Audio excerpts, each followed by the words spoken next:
ഞങ്ങൾ വ്യത്യസ്തമായൊരു പാതയിലൂടെയാണ് സഞ്ചരിക്കുന്നത്. ഈ പ്രേക്ഷകനെ ഞെട്ടിപ്പിക്കുക, ത്രസിപ്പിക്കുക, കുഴപ്പത്തിലാക്കുക ഒന്നും ചെയ്യാതെ, ഡിബേറ്റുകളില്ലാതെ, വളരെ ക്ഷോഭജനകമായ വാർത്തകളില്ലാതെ ശാന്തമായൊഴുകുന്ന ഒരു നദി പോലെയാണ് ഈ വാർത്താ ചാനൽ സംവിധാനം ചെയ്തിരിക്കുന്നത്. അതുകൊണ്ട് തീർച്ചയായും ഇതിന് വേറിട്ടൊരു വഴിയുണ്ട്, വേറിട്ടൊരു അംഗീകാരം ലഭിക്കും എന്നാണ് ഞങ്ങളുടെ പ്രതീക്ഷ.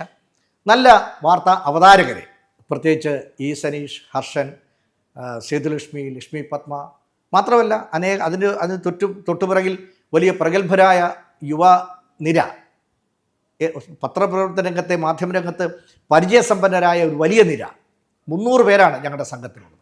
അങ്ങനെയുള്ളൊരു വലിയ സമൃദ്ധമായ പ്രതിഭകളെ കൊണ്ട് നിറഞ്ഞിരിക്കുകയാണ് ഈ ചാനൽ. തീർച്ചയായും ഇതിനൊരു വളർച്ച, ഇതിൻ്റെ പാത ജനങ്ങൾ സ്വീകരിക്കും എന്നാണ് ഞങ്ങൾ പ്രതീക്ഷിക്കുന്നത്. അതാണ് ഇപ്പോഴത്തെ ചാനലിൻ്റെ അവസ്ഥ.